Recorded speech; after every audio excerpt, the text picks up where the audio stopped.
लंका में महायुद्ध अपने चरम पर था।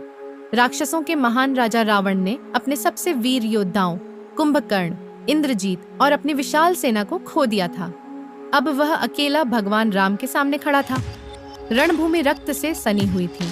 चारों ओर शंखनाद और युद्ध घोष की गूंज थी।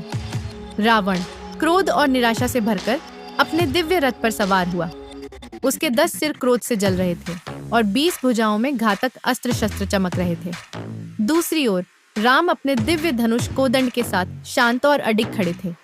अंतिम युद्ध आरंभ हुआ, जिससे धरती तक कांप उठी। दोनों योद्धाओं ने अपार शक्ति वाले दिव्य अस्त्रों का प्रयोग किया। अग्निबाण, वज्र और माया से भरे बाण आकाश में टकराने लगे, जिससे पूरा युद्ध क्षेत्र रोशन हो उठा। रावण के बाण विनाश और अंधकार की माया रचते, लेकिन राम उन्हें देवताओं द्वारा दिए गए दिव्य बाणों से काटते चले गए। यह युद्ध कई घंटों तक चला, लेकिन कोई भी पक्ष हार मानने को तैयार नहीं था। अंततः जब रावण की शक्ति क्षीण होने लगी, तो उसने अपनी अंतिम ऊर्जा संचित कर अपने रथ को आकाश में ऊंचा उठा लिया और विनाशकारी अस्त्रों की वर्षा करने लगा। लेकिन देवताओं के आशीर्वाद से राम अडिग खड़े रहे। उन्होंने इंद्रास्त्र का प्रयोग कर रावण के कवच को भंग कर दिया। रावण पीड़ा से चिल्लाया, लेकिन फिर भी वह गिरा नहीं। उसके 10 सिर बार बार कटकर फिर से उगाते, ब्रह्मा जी के वरदान के कारण।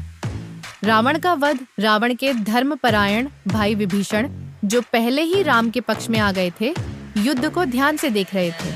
उन्होंने राम को रावण की कमजोरी बताई। उसका जीवन उसकी नाभि में स्थित था। राम ने अपना सबसे शक्तिशाली अस्त्र ब्रह्मास्त्र संधान किया और भगवान ब्रह्मा का आशीर्वाद लेकर उसे छोड़ा। वह दिव्य बाण आकाश में जलते हुए धूमकेतु के समान चमका और रावण की नाभि को भेदते हुए उसके प्राण हर ले गया। राक्षस सम्राट ने अंतिम गर्जना की। उसकी आंखों में गर्व और पश्चाताप का मिश्रित भाव था। फिर वह भूमि पर गिर पड़ा, निर्जीव।